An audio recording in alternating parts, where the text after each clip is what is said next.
ভাই Bangladesh batting line নিয়ে আর কি বলার আছে ভাই, আর কি বলার আছে। আমি কিন্তু ভাই বাংলাদেশের ব্যাটিং লাইন নিয়ে কিচ্ছু বলার কোনো ভাষা পাইতেছি না।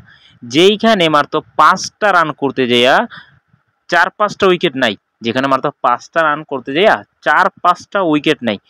আর তৌহিদ হৃদয় ঠিক আছে, এই একটা ফালতু মার্কে একটা প্লেয়ার, সেই মানে মানে আরব আমিরের সাথে খেলতে খেলতে এখন পর্যন্ত খেলতেছে একটানা বাজে পারফরমেন্স, একটানা 0-4 0-4-2-1 এমনভাবে মোবাইল সংখ্যার মতো রান করার পরও এই তৌহিদ হৃদয়ের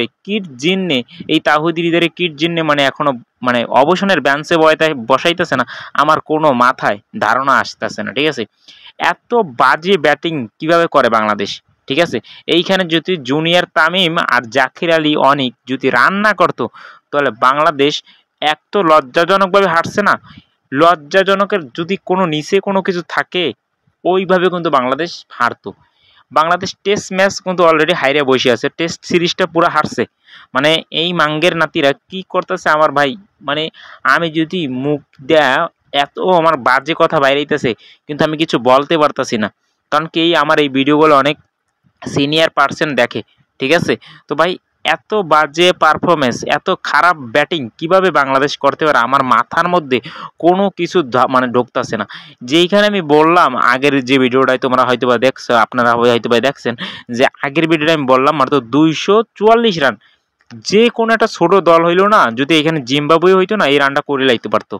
কিন্তু এখানে বাংলাদেশ 167 রানে কিভাবে অল উইকেট হয়ে যায় দেখছেন।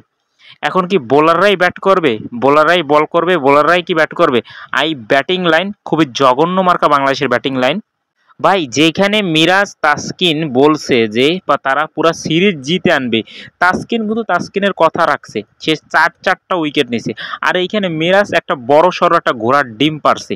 ঠিক আছে, 0 রানে একজন ক্যাপ্টেন, যেখানে শ্রীলঙ্কার ক্যাপ্টেন 100 রান করে, সেইখানে বাংলাদেশের একটা জঘন্য মার্কা ক্যাপ্টেন, ঠিক আছে, এই ক্যাপ্টেন 0 রানে আউট হয়। শান্ত এইখানে সে একটা উইকেটও নিছে, আবার সে রান আউটটা যদি না হইতো হয়তো আজকে ভালো কিছু করতে পারতো। সেই ছেলেটারে আমরা অনেক বাজে কথা বলি, অনেক লর্ড শান্ত নাম দিই, কিন্তু এই যে মিরাজ আলী পোঙ্গাইতালি, ঠিক আছে, এ নাকি বাংলাদেশের সেরা এখন বর্তমান অলরাউন্ডার। ভাই তোমার ভাই কিছু ভাই বলার নাই। দেখি নেক্সট ম্যাচ তোমরা কি করো। আমরা যে বাংলাদেশের একটা ফ্যান, বাংলাদেশের ক্রিকেট ফ্যান, এইটা বলতে এখন লজ্জা লাগতেছে। আমরা যে আসলে বাংলাদেশের ক্রিকেট ফ্যান, এইটা বলতে লজ্জা লাগতেছে, কারণ আমাদের তো ভাই লজ্জা শরম কিচ্ছু নাই। এই যে আমি এত কথা বলতেছি, আবার ঠিক নেক্সট ম্যাচ আমি দেখার জন্য বসে যাবো টিভির সামনে। ঠিক আছে, কিন্তু আপনাদের কোনো কানে পানি যাবে না, এত জঘন্য মার্কা ব্যাটিং লাইন কিভাবে করে।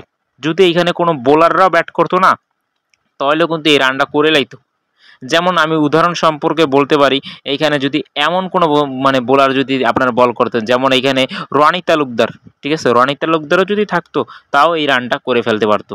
আপনাদের তৌহিদ হৃদয়, মিরাজ, ঠিক আছে, এরা যে বাজে পারফরমেন্স করছে, লিটন টনটন কুমার দাস, ঠিক আছে, সে নাকি, মিরাজ বলছে সে নাকি মুশফিকের জায়গা নিতে পারবে। ভাই মুশফিক ভাইয়ের জায়গা নিতে গেলে আর টনটন দাসের টনটনই থাকবে না। আর কিছু আমার বলার ভাষা নাই, রাত অনেক বেশি হয়ে গেছে। আমি সকালবেলা আপনাদের জন্য খুব জঘন্য মার্কা একটা ভিডিও নিয়ে চলে আসতেছি। ঠিক আছে, টাইগার নামে আপনার একটা জোকার জোকার জোকার